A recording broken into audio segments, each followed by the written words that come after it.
Network. I'm Matthew. He's Chris. Welcome back, Hello. Chris. Happy Thanksgiving. How was your Thanksgiving?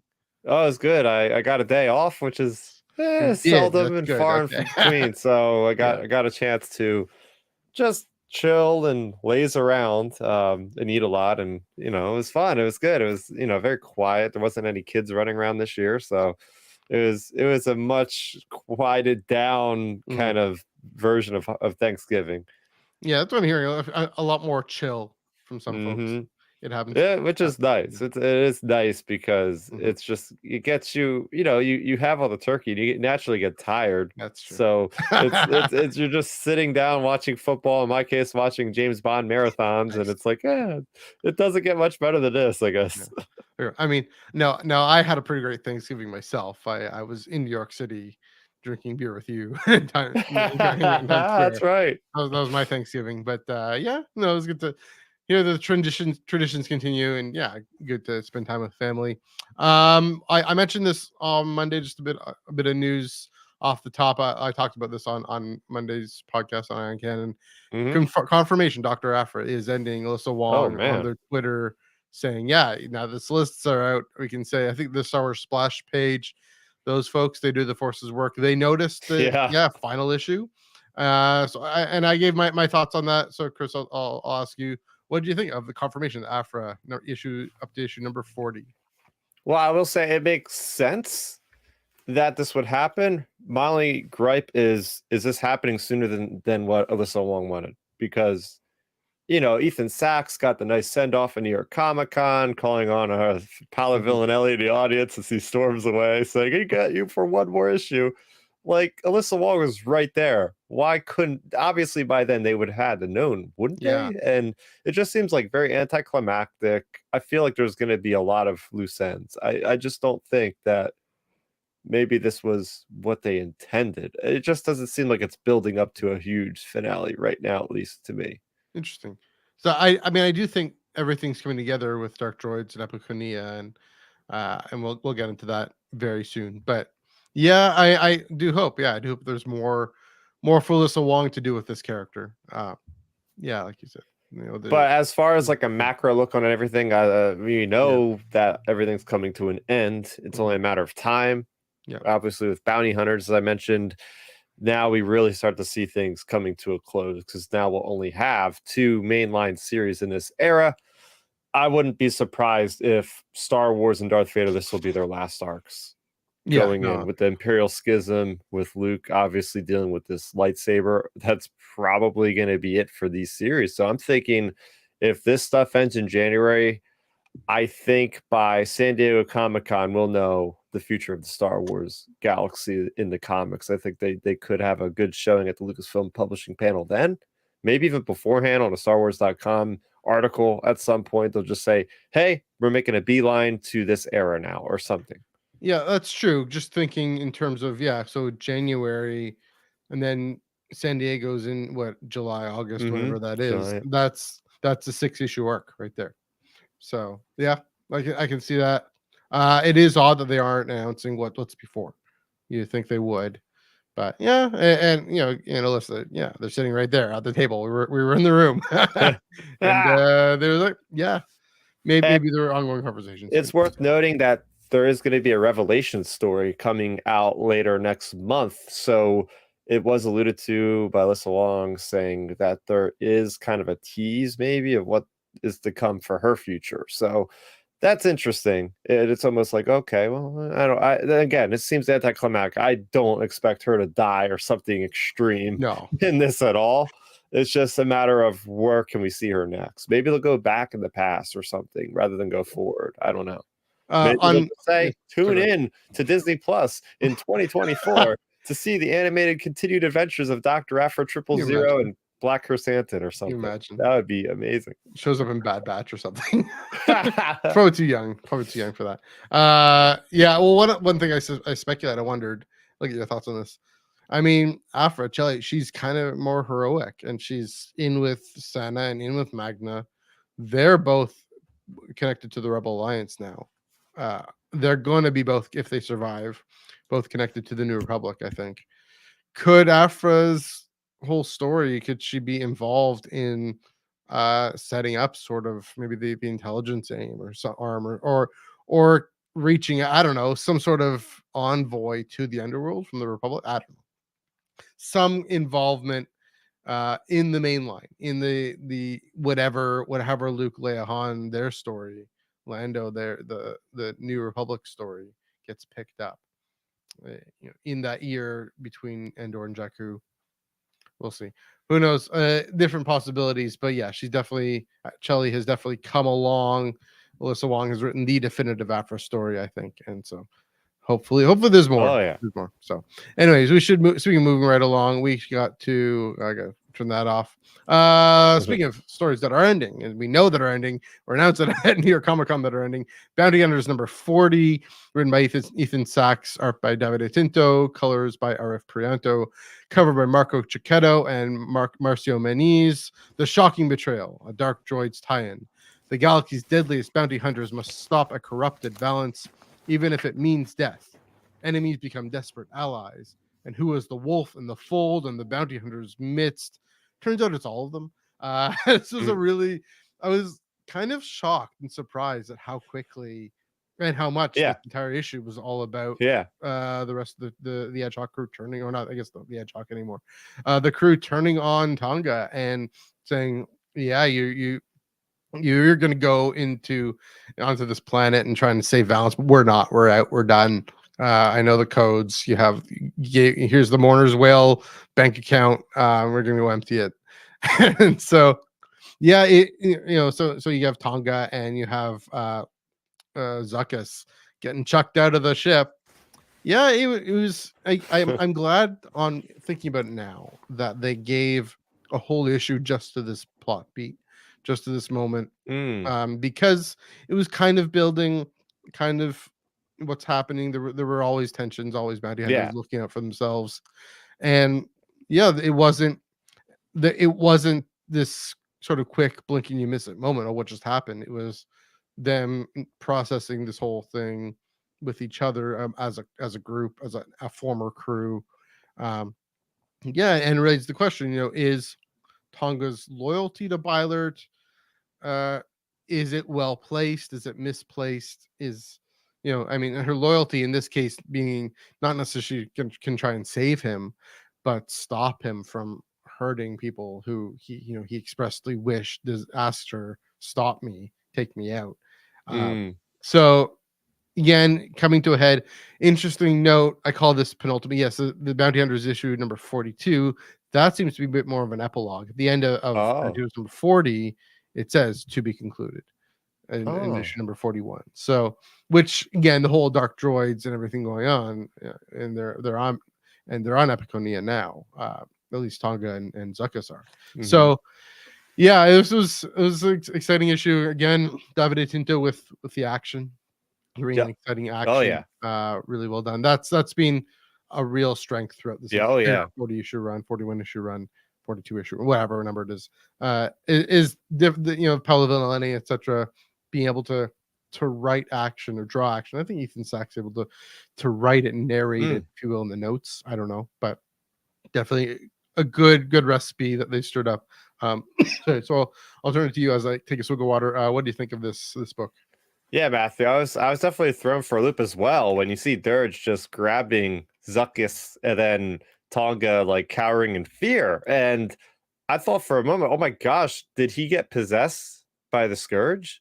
Why is he acting so out of character? What the hell is happening at this point?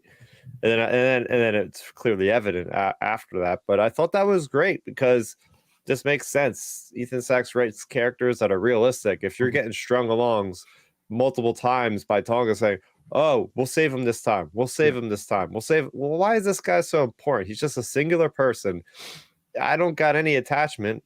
I'm not going to risk my life for the third time with this darn guy. We're going to take over and knock you out and get out of here. Like, why are we risking our lives? So I like that, how they really dive into that. So I'm assuming this is the last time we're going to see Dirge. We're going to see Deathstick and all these characters that will show up hopefully in Star Wars in the future. But this does put the focal point on the main character in the next two issues for the most part. We thought it was Valance for the longest time, but it ended up being Tonga's story for the most part. see how things tie up with Losha, her lover, and all this stuff. And it's quite interesting. What has happened with General Vakora? We haven't seen her in a while. She's taken over the other group, right? I Yeah, mean, but then wasn't there was she was in cahoots with Kira for a little bit? Yeah. yeah, there was some other element of a story where she was in recently. Oh yeah. Um, Because she took wait, was it Domina Tag? maybe she's in cahoots with Tag. I don't know. Yeah, Well, we'll so we'll find out within the Afro storyline there. But yeah. yeah, but this is the story I was telling you, alluding to with Afro feeling for me at least, like yeah, like this character's safe. The story feels like it keep going. This does feel like we're barreling towards a conclusion, Yes. especially when they enter the character Jayala or whatever her name is, the Imperial officer. Yeah. I was like, Yeah. well, we haven't seen her in a minute. And the idea is she's still got the romantic kind of connection, Mhm. that emotional connection to Ballard Vance to the point where she's backing up his memories and then fighting off these Imperials and defecting from the Imperial. Like, this is a really compelling story. And I love where Backing up that is his going. memory. And that was like such a great full circle moment where I'm like, yes, this is the end of this bounty hunter story because we're pulling in these disparate elements from different Mhm. timelines. And I like how there's so many editor notes by Yeah. and I like how he labeled himself as like Yeah. Palpatine and Mark Mark. II D2 and all those fun little names. And I've been Mhm. screaming from the rafters for a while, at least in my own head, like, gosh, guys, you got to reference more stuff with editors. So it's like people dive into these comics and say, where is this? Where is that? So I like seeing, hey, they're listening, hopefully, to us. Be like, okay, for people that really dived in halfway through the story, you can refer back to the issue and find out. That's just courtesy of comics in general. But yeah, so far it always hits. It always hits for me when it comes to these bounty hunter comics. I enjoyed it quite a bit. Yeah, the realization I stepped on your line a little bit.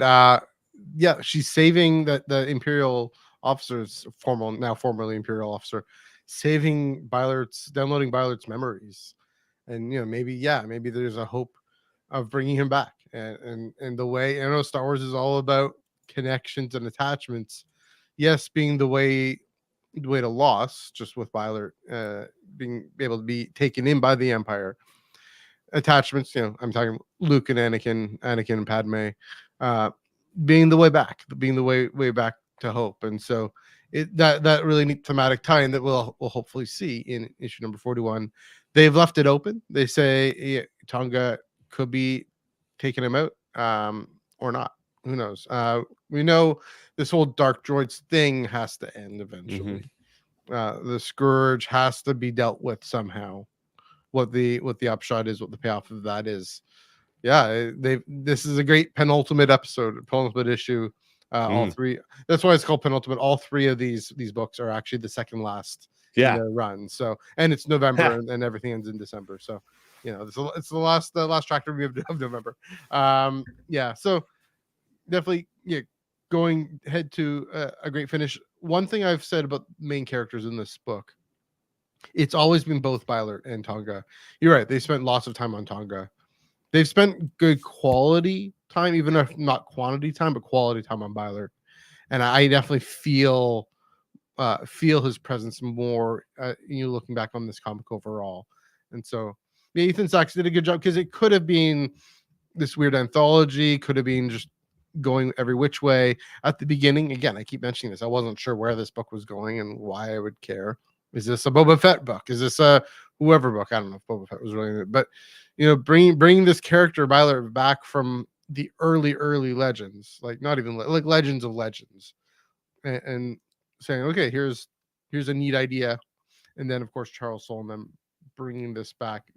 When it comes to the Scourge and being able they just the whole droid takeover of the galaxy and how cyborgs are this bridge point in it.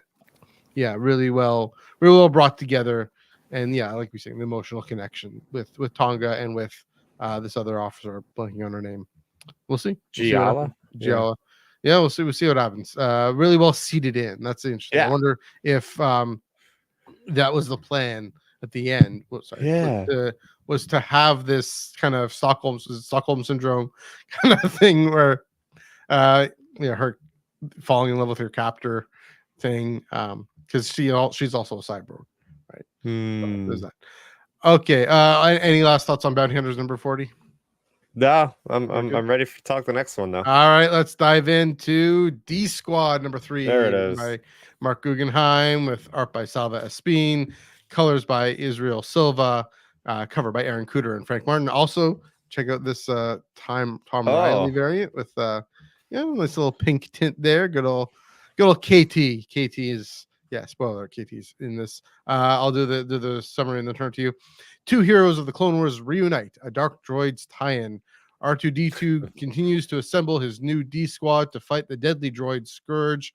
Now R2D2 is looking for a way to help his friend C3PO, but does he find love instead? Featuring the return of QT. That's always a wonderful moment. I'll throw this to you. What do you think of D Squad number 3? oh yeah. So the D Squad number. Sorry, delayed reaction there. D Squad number 3. This was a fun one. I mean, I always say that with every one of these issues. It's a lighter tone of the Dark Droids, very dark saga here, just trying to assimilate every organic into creation. But then you have the side story of like the main thing I got out of this was a Droid Avengers. There's Yeah. one moment in this book where it's just this nice like panel shot of all the droids ready to go into battle against the Dark Droids themselves. But it's this continuing saga of recruiting more and more R2 coming into more and more. He is the hero of the story, which he's always been, but it's really great, of course, to get that perspective of he gets his own comic book, even though it's not called R2D2. He is the one character that has been consistent with being in every single issue. Characters come and go, but he is the one that has been around the whole time. I like how we see Dark Droids really folding into this one with the idea that cyborg is being possessed by the Scourge. We're seeing great moments with 000, some really great comedy bits that revolve around R2 and KT. Is like, I'm not just known for killing moods or killing, I can kill moods as well or something. It was a great moment. Going back to Ryloth, which is always one of my favorite Star Wars planets, even though we've seen it very briefly in this. But just the droid antics of it all is really, really fun. It's no fault of its own, but I feel like they could have spaced this issue a little bit better in the overall fold of the story, because if we've all probably read Dark Droids number 4, and that already is like the future story of this. Like you already see where they're going. In this issue, they're like, oh, we got to go get to this guy named Ajax Sigma. And a couple weeks ago, we already seen him talking to Ajax Sigma. So and R2KT was perfectly fine. Whereas in this, the big cliffhanger, she's in danger. So I don't know. Like, yeah, it's comics is comics, but still, the real world ordering of this was like, too bad for that. We're not going to be talking about Star Wars issue number 41 or whatever it is next week, because apparently there's a big spoiler for how the whole event ends. But getting back to this story, I think Mark Guggenheim really adds his writing prowess with working on TV series like Arrow and other things he's worked on really well to translate to the medium of comics, because it really, like, the dialogue always feels so snappy. It feels just a higher echelon as far as like a nice, like, tight knit story, where this was the penultimate issue. So I'm just very curious to see again how this folds into the Dark Droids. Are we going to see like Dark Droids number 4 taking place like after was it D Squad 4 taking place after Dark Droids 4, going still into Dark Droids 4? The minutia of it all is quite interesting. Yeah, we'll get at the release order in a second, at the end of the show, but yeah. Well, first of all, I want to say, how they might have the answer. Just run them all over with the pod racer. Yeah. This has been the funniest comic I've ever read. I think I've more just the whole D Squad run. I've had more laughs reading a comic book than and I've only been reading since 2014, 2013. So about 10 years, but still, Mark and I look at the snappy dialogue, the banter, just and throwing 000 into the mix. He's in a sack. There's a lot of reminiscence in this issue to Empire Strikes Back, right? I mean, so 000 is the evil 3PO. Well, 3PO is taken out. 3PO actually is evil in this. He's taken by the Scourge. 000 being all, oh yeah, the motor. And I imagine, I hear Anthony Daniels, actually his voice, I think, would voice 000 too. That's got to be the case. And even when he walks in on R2 and KT, it's 3PO walking in on Han and Leia in the closet. Yeah, Or yeah, yeah, yeah, that yeah. was You're not the right. closet. That is a good callback. Yeah. Yeah, the maintenance hatch. And I was just actually naming it though, like Kill Moods. Yeah, and just like you mentioned, R2 being the hero, being the action hero, that moment where he's able to yank the cyborg and yank I think that's what it is, and pull it out. Yeah, it was really exciting, really fun, and great to see QTKT. Great reference, of course. Uh-huh. The girl who had cancer and who the droid is originally named after. Did she? I think she shows up in Clone Wars, and so there's the Mhm. callback there. Just talking about R2 being the connective thread here.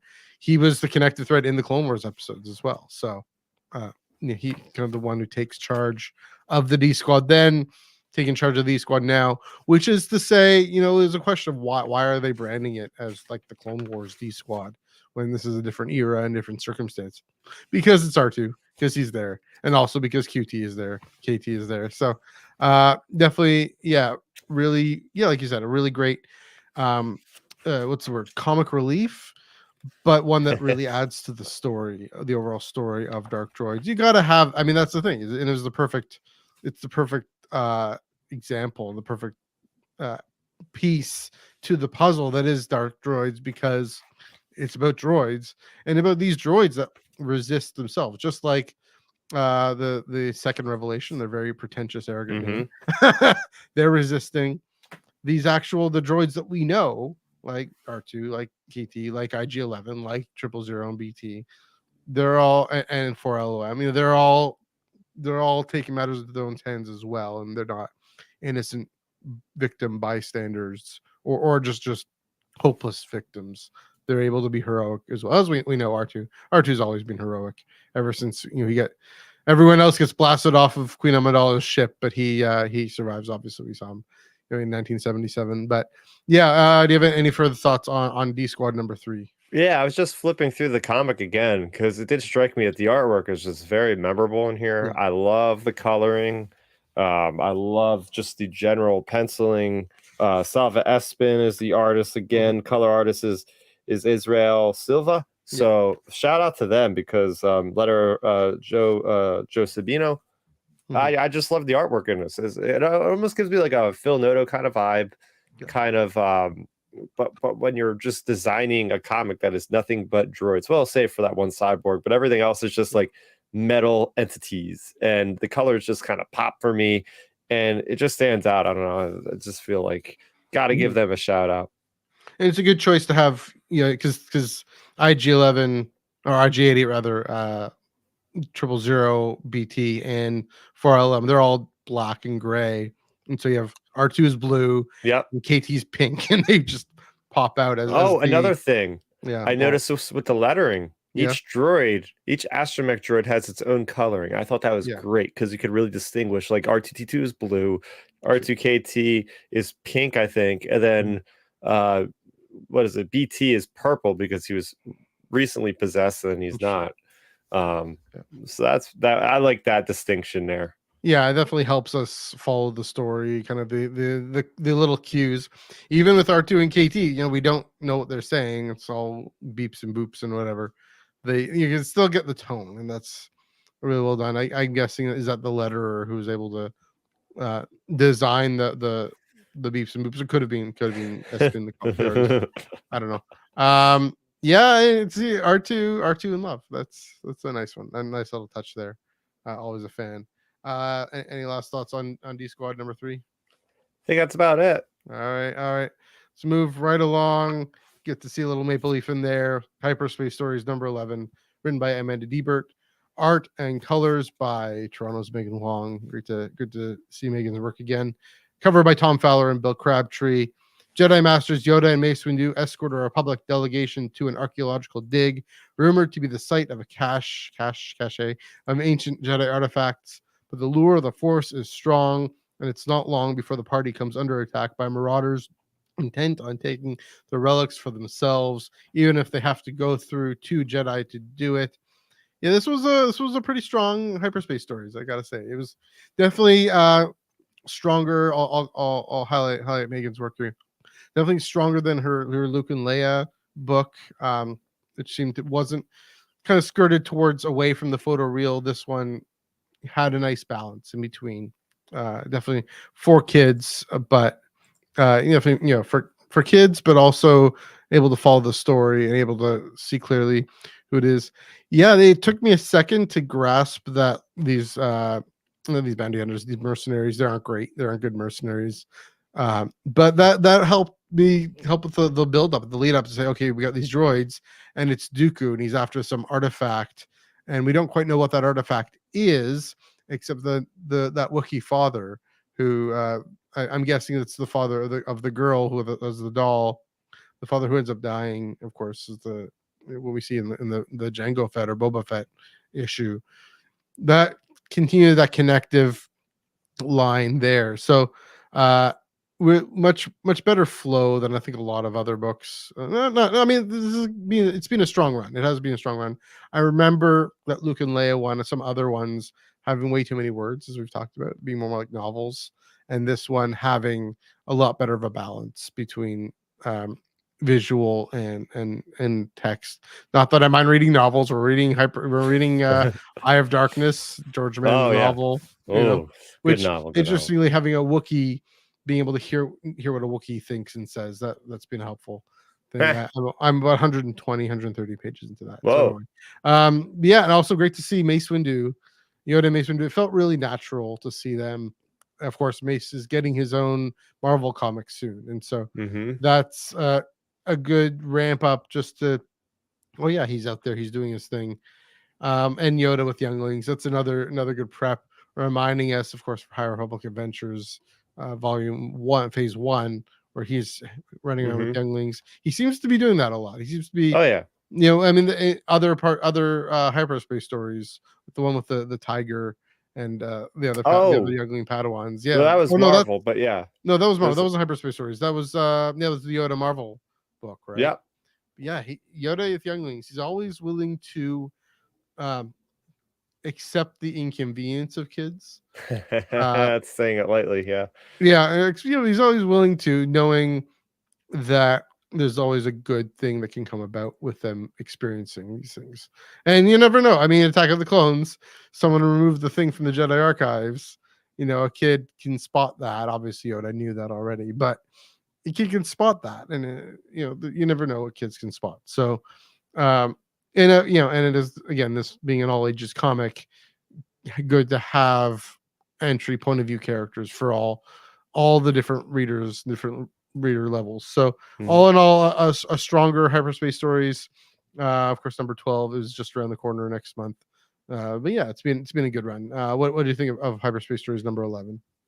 Yeah, I'm gonna be a little bit of a different opinion on this. Fair I think enough. this is probably the weakest one out of all of them. I just found it very forgettable and misleading in a lot of places, especially considering the on-world insurgents, inhabitants, whatever you want to call them. Like, I feel like that was a little bit half-baked for me. The idea of these people that were running, and then it's misleading because the artwork also kind of led me to believe that somebody's running in one direction, then the kids are running in this direction, then we pick up in this other area, and I'm discombobulated because I'm like, wait, weren't they running this way? I just got confused reading the comic. I'll be honest. I just said, what's going on here? What's the point of this? Like, how is this connecting to this story with the doll? I know that the two Wookiees were there.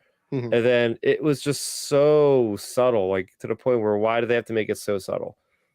Like the last panel, I had to look like 3 times. The last panel of this comic had the Wookiee holding a metal piece of equipment that was like in one little scene of another comic. Like, they could have done a much better job with. Isn't it that the artifact that Dooku's holding at first? Is it? I think so. Which, again, I mean, that goes to could have been clearer. Exactly. Like, I mean, I'd like to say I can follow comics pretty well after doing this sort of thing for 8 years, and the fact that I could get confused by an all ages comic is a little bit concerning. But yeah, so he is holding it. He is holding this artifact, but it still is like, okay, I need to see a bigger connection for penultimate issue, even though it's not your typical serialized type of closer knit content. It just seemed like it was very episodic, and I don't know if I feel like I've experienced this kind of story a number of times before. Like the coolest thing of it, obviously, was Yoda of Mace Windu fighting back to Mhm. back against droids and just showing their overall aptitude with the Force. Is really cool. We even get another Jedi character that they never even named. Yeah. So what the heck? Like you got a Maybe new we will Jedi later. character and you don't even give her a name. Like Yeah. I just don't know what happened with this one. Fair enough. Fair enough. It can be different experiences, different things with different books. I will say, I guess coming into Hyperspace Stories, I kind of suspend my expectation that each issue really connects, because also it's out of chronological order. Sure. It's all over, and maybe that also had to do with release schedules and other schedules. But yeah, maybe this book would have done well with more of a linear story. I can see that, just the whole Hyperspace Stories overall, that would have maybe felt that this book might have felt more grounded and connected to what the stories we're reading. But I felt it was connected to what's happening in the Clone Wars, and Dooku out for ancient Jedi artifacts is fascinating to me. And so Yoda looking for them, and then they're thinking it's peaceful, and then turns out they have to defend against this separatist threat that just happens to, well, not just separatist threat, a Sith threat that they don't quite know. Well, I guess they know he's a Sith Lord by this point. Yeah, it was. I'm always happy when they go into the Force lore, different levels and different ways of it. But yeah, I could see it being less clear and less hard to latch onto and connect with emotionally. Yeah, and I'm looking and again, like what is the overall theme of the story? A lot of these Yeah. I got to give credit where credit is due. Amanda Diebert and Cecil Castellucci and Mike Morazzi. I think those are the three main writers on this Yeah, series, right? They do usually a really good job with bringing a strong theme for the younger generation of like, okay, maybe not Star Wars lore and tidbits, but what in general makes you a better person after reading this comic? Yeah. What lessons do you learn? And I mean, looking through this, I don't remember any specific like lesson other than there's the one moment where it's like, all right, saving people because this pillar's falling, just like we see in Attack of the Clones again. Yeah. And then you're Similar saving character. somebody, and then versus the overall plan. I don't know if I can really equate this to any actual theme a kid could latch onto, but or Dark Knight. Batman the Dark Knight.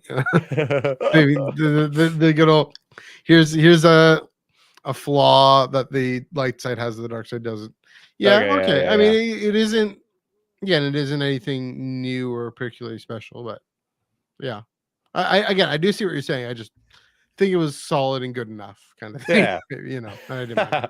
Fair enough. And again, I'm always happy that Megan gets her work out there and is able to, she's here in town. So yeah, always got to represent. Any last thoughts on Hyperspace Stories 11? Yeah, so I looked through again as we're talking, and I seen the gadget gizmo pop up a few more times now. Yeah, we don't actually know what that is, right? At this hopefully point, next week, not next week, next issue we will. But because we know, well, we'll put it this way: like the genesis of this was that thing was hidden in that doll, right? That gadget was hidden in the doll, right? I think like maybe. that was. I don't know. Okay, so there's the Wookiee doll that the father had basically passed down to the girl, and then that's the MacGuffin through the whole story of all these, and then it ends up with Rey, who gives it to Leia as like a message or something like that. And then the next issue takes place at the Battle of Endor with Lando Calrissian and General Kraken on board the Millennium Falcon with Nien Nunb, and somehow that's going to tell us what the heck this thing actually is, so yeah, I'm waiting on bated breath, Matthew, to figure out what the heck this thing is we've been chasing for 12 issues. That's what MacGuffin's good for, right? To string us along. It's strung us along. Yeah, I know. Also to think, kids, maybe they don't think in terms of this episodic linear storytelling as much. So hopefully, yeah. But I guess that's kind of this little tidbit for us grown-ups to try and piece together. Yeah, hopefully next issue they'll actually just bring it all together, tie it all together, and then of course, next year Hyperspace Stories is switching to the graphic novel format. I'm very excited for that. I think we did get a release date update thanks to the people over at the Splash page. Yeah. That they noted that it's now going to be pushed back into April, I believe.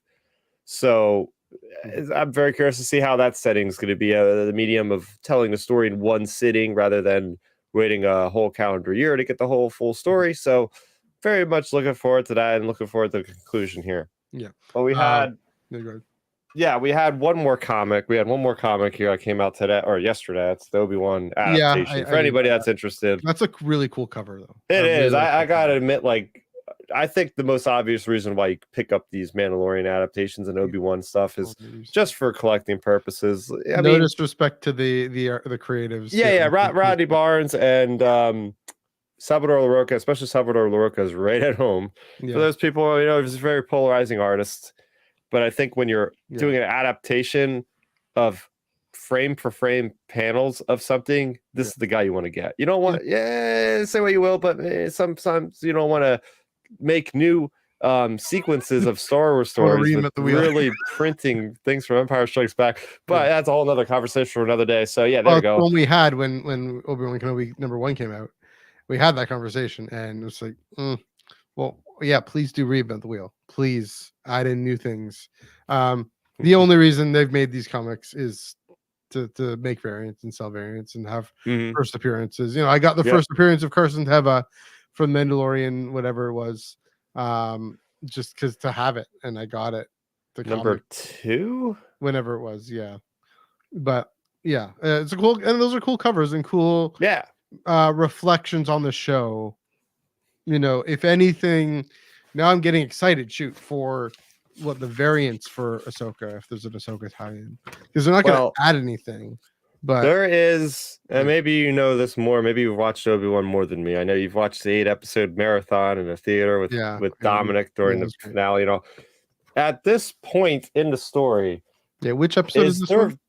This is halfway through where he fights Vader for the first time. He's on the ship. He's meditating. Right. Do those word bubbles? Is that actually in his head during the show? Because that might actually be new. Like there's stuff like there's word bubbles. All right. There's flashbacks to people talking about only pain will you find. That's Yoda. Obi-Wan, promise me you'll train the boy. That's Qui-Gon. Yeah. If you're not me, then you're my enemy. That's Anakin. Don't make me kill you. Right. So like there's all this stuff going through Obi-Wan's head. Did they actually have those moments from the film? Like no, I think those are new.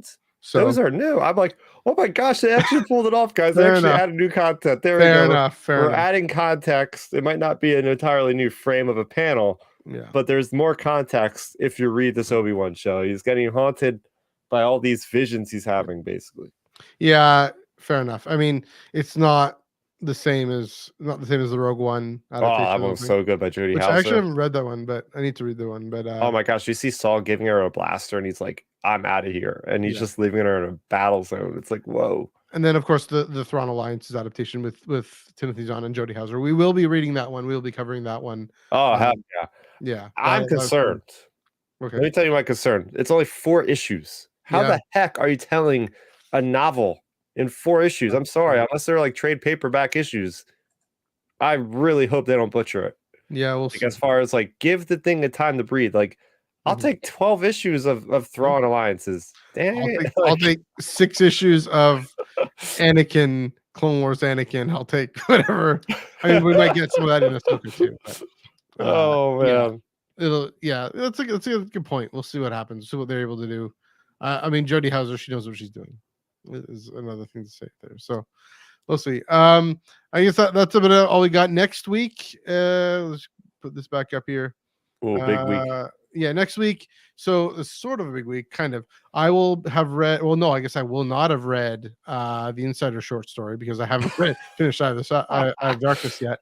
I mean, there's a spoiler, but if you wanted to know about what happens, it's not like earth shattering or anything. But you're probably better off finishing the book first. I will not read. Neither will you read Ongoing number 41 because that spoils the whole ending of Dark Droids.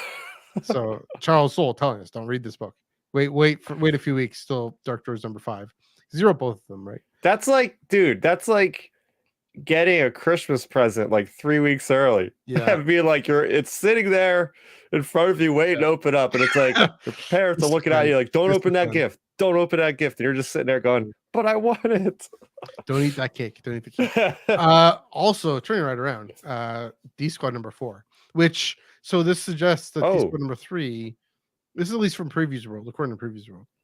D Squad number 3, I think this was actually meant to come out before Dark Droids number 4. Yeah. But that all got messed up. And so because this is coming out a week later or 2 weeks later, I guess. So yeah, because we're catching up. But yeah, D Squad number 4, and then the most excited thing, I think this is correct. This is right. High Republic Adventures Phase 3 number 1. It's been getting flipped around. I know it was originally coming out. It wasn't as of yesterday. It's been updated to come out hopefully on Wednesday. So we'll see. I'll get to my store. We'll see if it's there or not, I guess. There we go. We'll see if my store can get it too. Yeah, if it is big, if true, because High Republic, always love to talk about High Republic. Next month there's 3 High Republic books coming out. There's Shadows of Starlight and Kevin Scott. Oh my gosh, that's gonna be a banner week. So that's gonna be great. Because I can't tell you, and everybody listening, including Skywalker's Academy, thanks for listening, by the way. Live and commenting. Comments are great. Those Starlight miniseries stories are absolutely integral to the whole picture of the High Republic. It is so important, Matthew. The stuff that comes up from the Avar Chris story at issue number 2, stuff that comes up. What is it called? The Genesis Protocol or something like that? Those things. Yeah, Guardian Protocols. Guardian Pro, something with a G. Yeah, so I was talking to Dom about this last night, and he was saying, why didn't those come out in the summer? It doesn't make any sense. Those should have come out in the summer, or at least a few months ago. I wonder what's happened with Marvel. What's happening? I mean, is there kind of we know the whole distribution side of things is undergoing huge flux. Is Diamond digging in? I don't know. I'm just speculating. No, it's not even Diamond anymore. It hasn't been Diamond for a while. It's actually Penguin Random House. Penguin Random House. Maybe they're just trying to catch up. Yeah. And they're not. They haven't really done comics to this scale yet. Ever. And the thing is, like I always say, usually February and March, I've noticed that they usually have a lull, and there might be like a week or 2 weeks where there's absolutely no Star Wars comics. Like yesterday, not counting Obi-Wan. Sorry. But yeah, basically, it's when you put out 3 or 4 books a week. First of all, it's nice to have a week off for the readers, and I'm sure it's that breath of fresh air for everybody working on the comics. But things are always in flux. Like, okay, we have Dr. Aphra, we have Bounty Hunters ending, but then look, we're getting a Jango Fett miniseries, and we're getting Mace Windu. So there's always, it looks like 5 or 6 in circulation at all times. Yeah, and especially with this Dark Droids tie-in, this whole crossover, everything coming to a head in December. Every week we got a at least one thing Dark Droids. Yeah, pushing a narrative forward, keeping it in the mind's eye and forward there for the community. I do wish there was more people talking about it. I really I look at Twitter as the main sounding board that I follow, at least, and I just feel like I'm the only one that ever says anything about it. Yeah, I mean, Twitter's. Like, what will, and this could be a whole nother episode. This could be on Ion Canon. This would be a good discussion for you guys. What is the ramification of the Scourge on the Star Wars galaxy? How is this event going to be referenced in future, both out of universe and in universe stories? Are we going to start seeing novels saying, "Oh, back at this era, remember the third invasion of the droid Scourge," or something? Like, I'm very curious to see if this thing is a footnote or if it's like an actual, like, oh, we got to constantly feed back to this event. This was a huge galaxy expanding thing. If Charles Soule writes a novel set in the Mandoverse, yes. Or maybe Alyssa Wong set in Mandoverse. Who knows? Anyways, on that note, where can folks find you on the internet? Yeah, you can find me on Twitter. Just search Star Raptor. I will be talking about probably video games, more Star Wars, and just other random things. But my main platform is YouTube, youtube.com/StarRaptors. It's spelled right on here. I remember to put my handle in my username this time around on StreamYard. So you can follow me just as it's spelled. I've been putting up my weekly comic book reviews. Skywalker's Academy is in our chat today, talking about how They don't necessarily read the comics, but they enjoy listening and living vicariously by our videos and whatnot. So I'll tell them, hey, I have recaps on the YouTube channel for people like Skywalker's Academy that maybe don't have the availability or whatever to read the comics. There you go. YouTube.com/StarRepper. And come back. Obviously, you're watching this now, but come back every Thursday. We'll actually break them down in a more of a discussion format. So there you have it. YouTube.com/StarRaptor. I also have my channel, has its own podcast, Under Transmission. I go live every Sunday evening, Eastern time at 7 p.m., where we talk about the latest in Star Wars news. So there you go. But yeah, it was good. It was 3 weeks since I've done this, but it's good to be back. Yeah, I'm glad to have you back. Glad you had a great Thanksgiving. So for a quick note, most of the time I'm able to sneak the link of your recap into the notes below. So anyone who's curious, check that out. Go for it.